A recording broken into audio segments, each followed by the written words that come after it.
branding no significa ni ser el líder, ni ser el más grande, ni muchísimo menos. Pero sí que tenemos que ser distintos en algo. Tenemos que ser distintos en algo. También hay personas que valoran la ubicación geográfica y accesibilidad, personas que de alguna manera valoran que tu empresa esté comprometida socialmente, personas que valoran la comunicación y la transparencia. Como mínimo, una estructura debe cumplir 3 expectativas, como mínimo. Una es la coherencia. ¿Y la coherencia qué es? Practicar con el ejemplo. Que mis hechos corroboren mis palabras. No es coherente que una empresa diga, oye, vamos a implantar una política de austeridad y que el director general a cargo de la empresa se compre un coche de 100.000 euros. No es coherente, la gente no lo entiende. No es coherente que nosotros tengamos unos valores definidos y los colguemos muy orgullosamente y nuestras actitudes no coincidan con esos valores. Tenemos que ser coherentes. La equidad. La equidad significa que las reglas del juego tienen que ser conocidas, todo el mundo debe tener las mismas oportunidades de jugar y dependiendo de nuestro resultado, la recompensa debería ser distinta. Ahí veis también a otros chimpancés y nos va a servir para explicar clarísimamente eso. Los chimpancés perfectamente son capaces de colaborar para conseguir un objetivo. Hay un experimento donde 2 chimpancés tienen que colaborar para conseguir un objetivo. Una vez que lo han conseguido, a cada chimpancé le dan una galleta de chimpancé. Los chimpancés están encantados de la vida, han conseguido el objetivo y tienen su recompensa. Una vez que lo han hecho varias veces, a un chimpancé le dan la galleta de siempre y al otro le dan un racimo de uvas. Las uvas les gustan mucho a los chimpancés. Tú ves como al chimpancé que le dan la galleta de siempre, mira la galleta, mira al otro la uva, mira la galleta, no lo entiende, coge la galleta y se la da al tío, diciendo, te debes haber equivocado. Le devuelven la galleta, mira las uvas, le señala como diciendo, oye, que te tiene uvas, y le da la galleta. Como no le dan las uvas, coge la galleta, su recompensa de siempre, la tira, renuncia a su recompensa y deja de colaborar. En ese momento se siente engañado. Cuando nuestra empresa, vosotros o cualquier colaborador nuestro se siente engañado, lo lógico es que deje de colaborar. La equidad es fundamental y una organización debe generar confianza, debe tener credibilidad. Imaginaros, yo a veces pongo pues un ejemplo, que voy de alguna manera, por la calle Serrano en Madrid, y me entra un dolor de muelas tremendo, y veo la calle Serrano, veo un portal que pone dentista.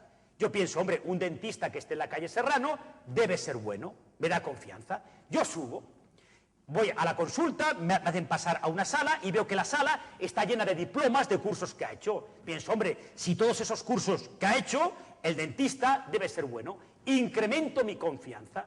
Pero una vez que yo me siento en la silla, ya todo depende del dentista. Toda la confianza que yo he puesto en él la puede o incrementar o la puede perder. Una empresa, una organización puede generar confianza, pero después no la tenemos que ganar día a día. Y nos la vamos a ganar con nuestros hechos. También, de alguna manera, valoramos estabilidad y seguridad, el tener un continuo aprendizaje y desarrollo profesional, dar futuro.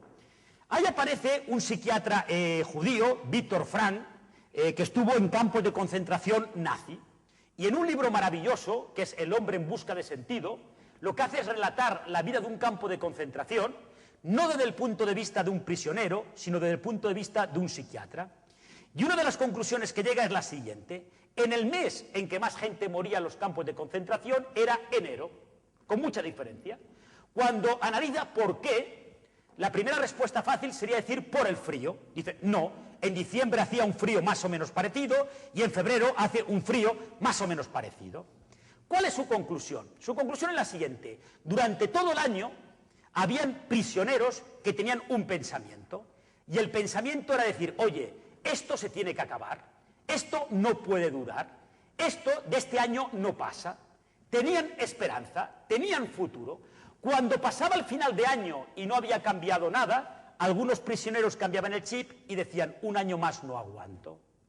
El cambiar de tener futuro a no tener futuro hacía que algunas personas dejaran de luchar para sobrevivir.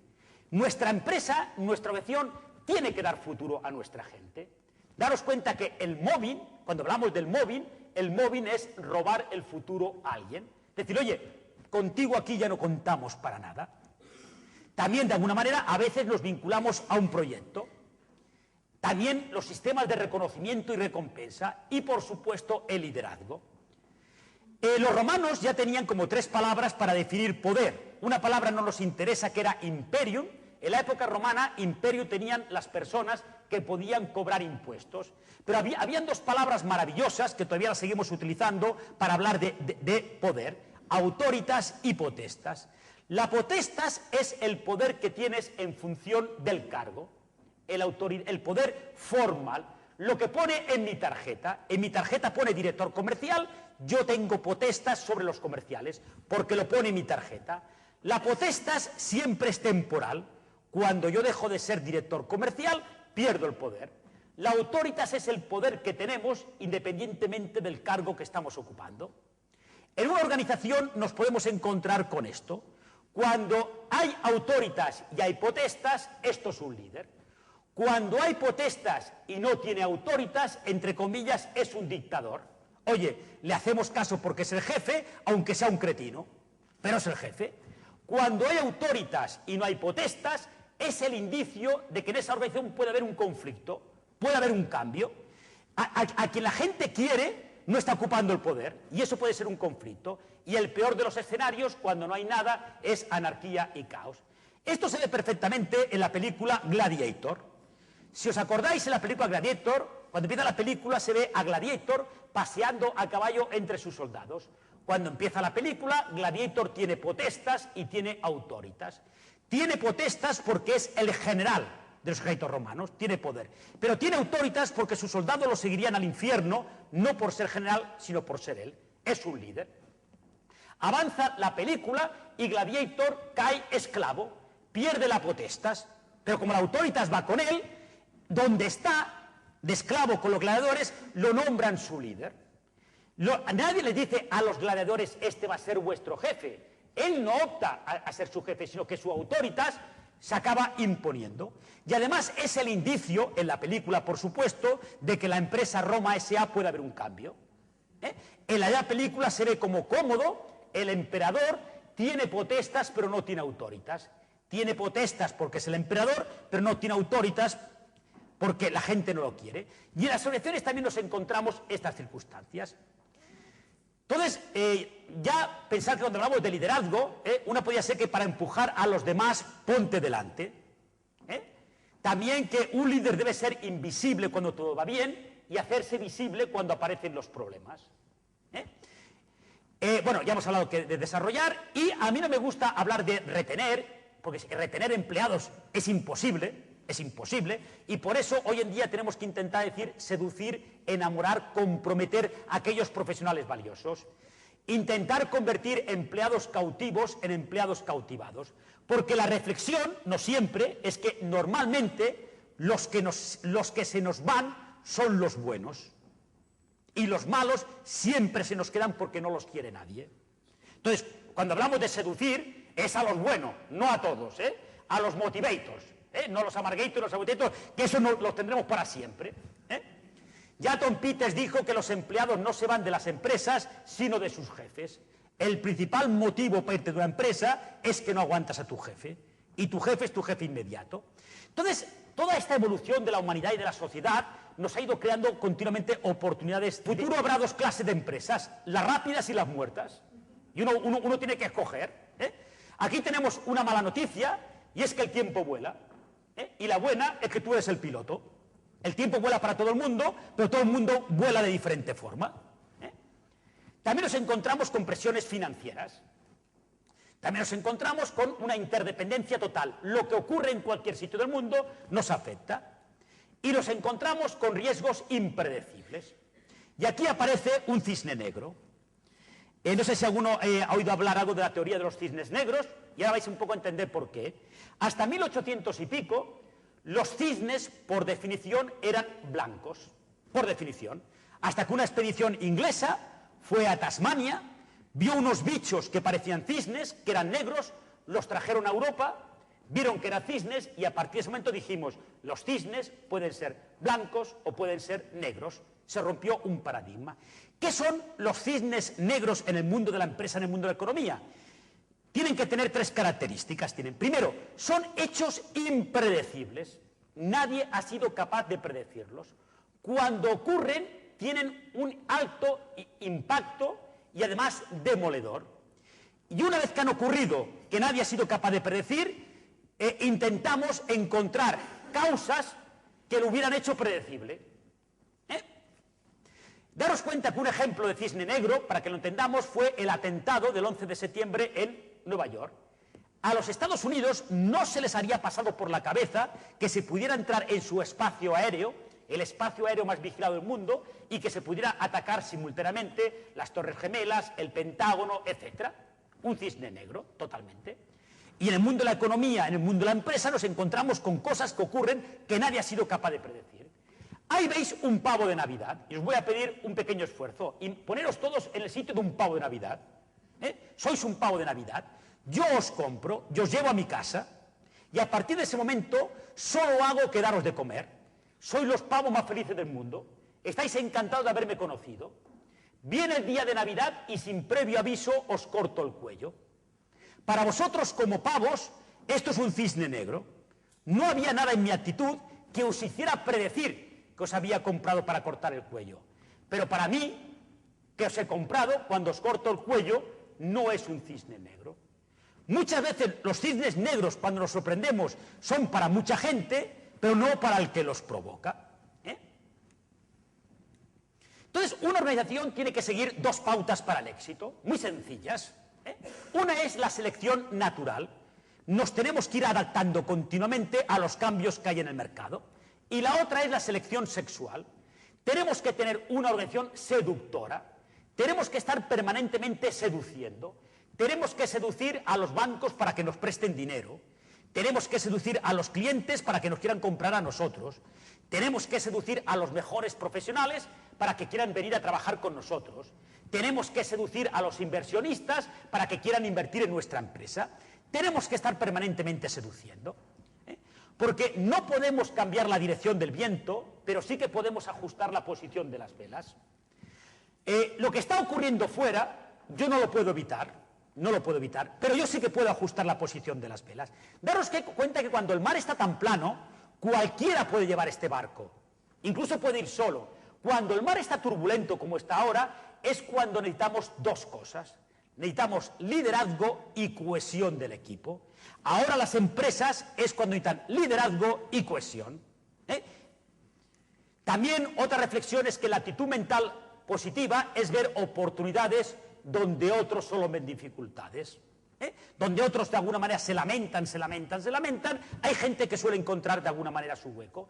Daros cuenta que igual una reflexión que tenéis que hacer es que, y esto ha de ser este concepto a veces de valentía, es decir, es posible que lo que yo estoy haciendo ahora, en el sector en que estoy haciendo ahora, igual no tengo futuro. Luego, continuamente una empresa se va a tener que ir reinventando.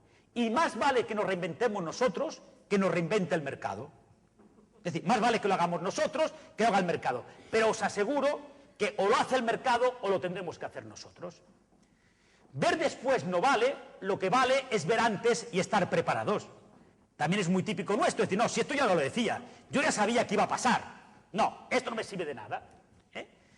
Ya, un premio Nobel de Física dijo que hacer previsiones es muy difícil, sobre todo si es sobre el futuro. Pero con toda mi experiencia nunca me he encontrado en un accidente de ningún tipo que sea digno de mención. En todos mis años en el mar solo he visto un barco en situación difícil. Nunca vi ningún naufragio, nunca he naufragado, ni jamás me he encontrado en una situación que amenazara con acabar en algún tipo de desastre. E.J. Smith en 1907. En 1912 fue el capitán del Titanic. Nunca había visto ninguna situación de peligro, de naufragio, y se hundió. Y esto un poco nos lleva a lo que os decía. El futuro no tiene nada que ver con el pasado. Nada. ¿Y cuál es la noticia buena? La noticia buena es que la forma de predecir el futuro es inventarlo. Y tenemos que inventar nuestro propio futuro. Una frase cursi, pero con un componente bastante de real, es decir que nosotros somos profetas de nuestro propio futuro. Y hay un cierto componente absolutamente de realidad. Un cazador japonés y otro americano han herido un león. Sus municiones han acabado y el león ronda el campamento.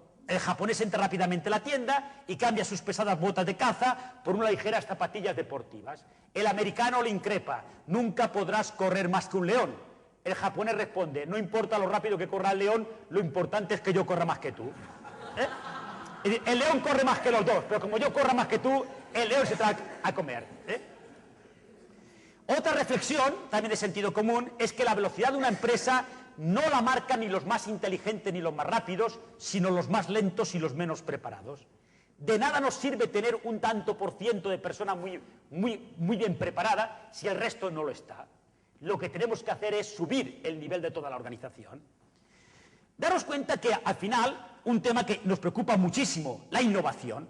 Ahí veis a un niño japonés o coreano que en el pijama le han puesto mopa. Así cuando gatea está limpiando el suelo. Daros cuenta que es una solución innovadora. Daros cuenta que cuando hablamos de la innovación, a veces solemos cometer un error. Y es creer que la innovación es hacer cosas distintas. Que la innovación es tecnología. Que la innovación son inversiones. Y la mayoría de las veces, la innovación no es hacer cosas distintas, sino hacer lo mismo de forma distinta. Y la innovación muchas veces, de alguna manera, no cuesta dinero. Y muchas veces para innovar en nuestro sector, lo que tenemos que ver es lo que está ocurriendo en otros sectores. Si yo soy capaz de llevar una mejor práctica de otro sector al mío, estoy innovando. Pero la innovación no lo asociemos con tener muchos recursos, ni ser una empresa grande. Todos podemos innovar. Depende cómo nos acerquemos a nuestro cliente, estamos innovando. También, no sé si habréis oído hablar de la estrategia de los océanos azules. En un mercado maduro, para yo incrementar mi cuota de mercado, se la tengo que quitar a un competidor. Cuando yo le quito cuota de mercado a un competidor, le estoy haciendo daño, metafóricamente le estoy haciendo sangre. Una de las formas, no la única, que yo tengo de incrementar mi cuota de mercado es bajando mi precio, no la única. Si yo bajo mi precio, estoy bajando mi margen, me estoy haciendo daño, metafóricamente me estoy haciendo sangre. Los mercados maduros son océanos rojos, son océanos teñidos de dolor, son mercados durísimos, durísimos. ¿Qué es lo que de alguna manera pretende decir esta teoría? Esta teoría lo que pretende decir es decir, hombre, lo que tenemos que intentar es inventarnos un mercado, ir a un sitio donde no haya nadie. Si nosotros nos inventamos un mercado, durante un tiempo vamos a estar solos. Todo el tiempo que estemos solos, aparte de lo importante que es llegar el primero a cualquier mercado, vamos a tener una alta rentabilidad.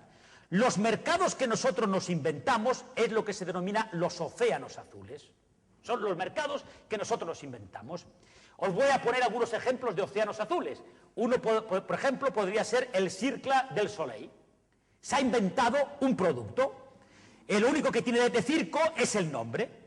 ¿Es barato el Cirque du Soleil? Las entradas carísimas. ¿Es fácil encontrar entradas? En absoluto. No compite con nadie. Hoy por hoy se ha inventado un mercado. ¿IKEA compite con los fabricantes de muebles tradicionales? No. Identificó perfectamente que había un segmento de la población que no quería el mueble demasiado acabado, que quería un cierto diseño, una cierta calidad y mucho coste, y que incluso estaba dispuesto a montárselo. Se ha inventado su océano azul. La cadena de cafeterías Starbucks, ¿compite con los bares tradicionales? No. Yo voy a un Starbucks cuando quiero estar un rato tranquilamente, escuchando música o leyendo. Y además me tomo un café. El Nespresso, ¿cuántos años hace que tomamos café en nuestra casa? Toda la vida. Hasta que a alguien se le ocurre crear un producto donde de un café de calidad y 4 personas se puedan tomar diferentes cafés. ¿Le va bien a Nespresso? Absolutamente. ¿Será fácil competir con Nespresso? No será fácil. Ya están llegando competidores, pero no será fácil. Luego, tenemos que pensar de alguna manera en que, daros cuenta de que no es, lo más importante no es ser ni el mejor ni el más barato. Yo puedo competir por coste, por supuesto, pero lo más importante es ser diferentes. Ser diferentes. Que cuando un cliente piense en algo, lo primero que le venga a la mente seamos nosotros, por algún atributo.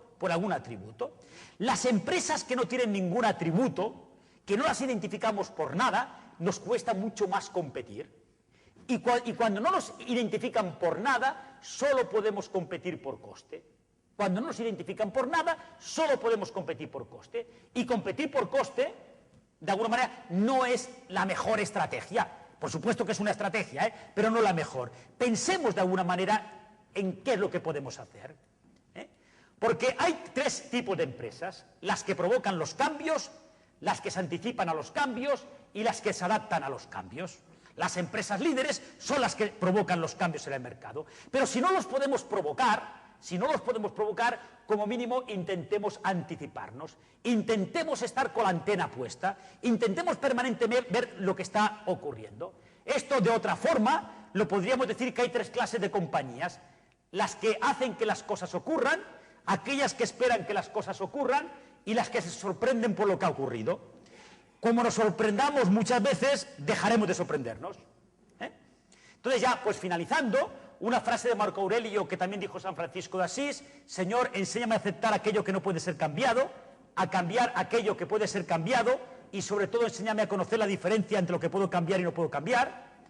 De cuando en cuando tenemos que cambiar el reloj por una brújula. Vamos corriendo a todos los sitios, pero muchas veces no sabemos dónde vamos. Si nos equivocamos de dirección, cuanto más rápido vayamos, más nos estamos alejando de nuestro destino. Y si una organización está orientada hacia una dirección errónea, la última cosa que necesita es ser más eficiente. Si nuestra estrategia es errónea, oye, no seamos eficientes. Nuestra tumba cada vez será más profunda. Y también, ya lo sabéis, hay que luchar y luchar hasta el final. Ahí veis un pelícano que está intentando tragarse un sapo, pero el sapo lo tiene absolutamente cogido del cuello. El sapo no se lo piensa poner fácil. Y bueno, y muchísimas gracias por vuestra atención.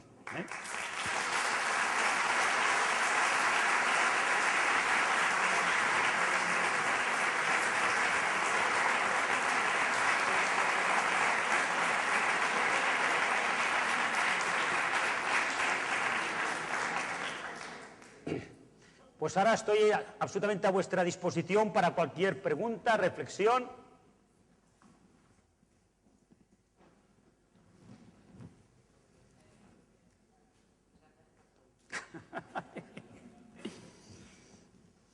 ¿No hay ninguna pregunta?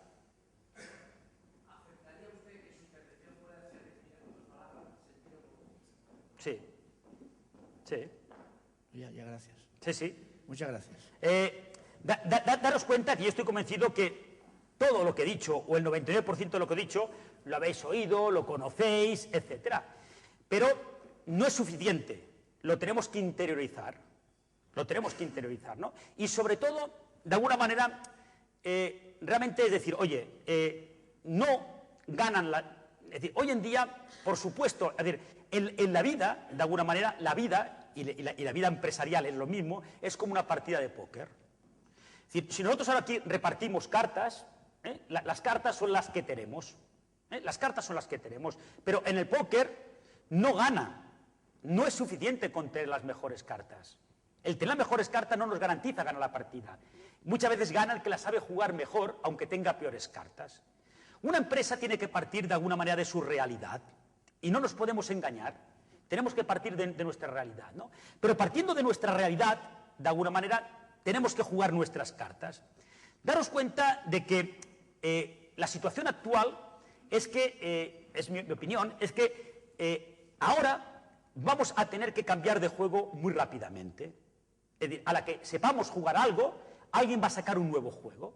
Y tendremos que olvidarnos del juego que sabemos y tendremos que aprender a jugar.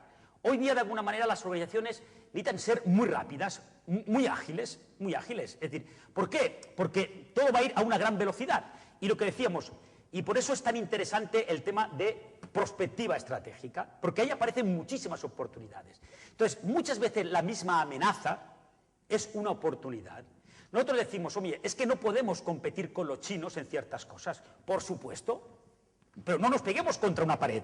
Es decir, no nos emperremos en ciertas cosas. Hay batallas, hay guerras que las tenemos perdidas, Pero en cambio, de alguna manera, igual podemos ver, depende de lo que nos dediquemos, la parte positiva podría ser que en China se está viendo un mercado de cientos de millones de personas que igual pueden comprar cosas nuestras. Yo a veces pongo un ejemplo, y es el sector textil. Sabéis perfectamente que el sector textil en España era la potencia número 1 mundial textil, y la industria textil ha desaparecido. La industria textil en España ha desaparecido. Y en cambio tenemos a dos de las empresas más importantes del mundo textil, el grupo Inditex y el grupo Mango. Y en cambio el sector textil ha desaparecido. Esto no significa que una empresa, de alguna manera, tenga que montar algún centro de producción, algún centro de fabricación fuera. Es decir, porque igual es la única manera que tenemos de competir, ¿no? Pero yo diría, oye, seamos un poco imaginativos y no nos pongamos barreras nosotros. Cuando hagamos estos procesos de reflexión, nosotros trabajamos muchísimo con empresas, de alguna manera, pues en estos procesos de intentar encontrar, de alguna manera, vías alternativas. Inicialmente es decir, oye, no te pongas barreras. Yo a veces hago una pregunta, y a veces esa pregunta no tiene respuesta. Yo hago una pregunta, digo, a ver, en tu sector, ¿hay algo que no se puede hacer, pero si se hiciera, cambiaría radicalmente el sector? Si la respuesta es sí, tenemos que luchar por ser nosotros quien lo consiga. Es decir, lo que tenemos que intentar es romper la regla del juego, ¿no? Y estar corriendo continuamente. Hoy también lo comentábamos, es decir, un poco hoy en día es como estar en una cinta de gimnasio. Si yo estoy en la cinta de gimnasio y me paro, la cinta me tira al suelo, me echa.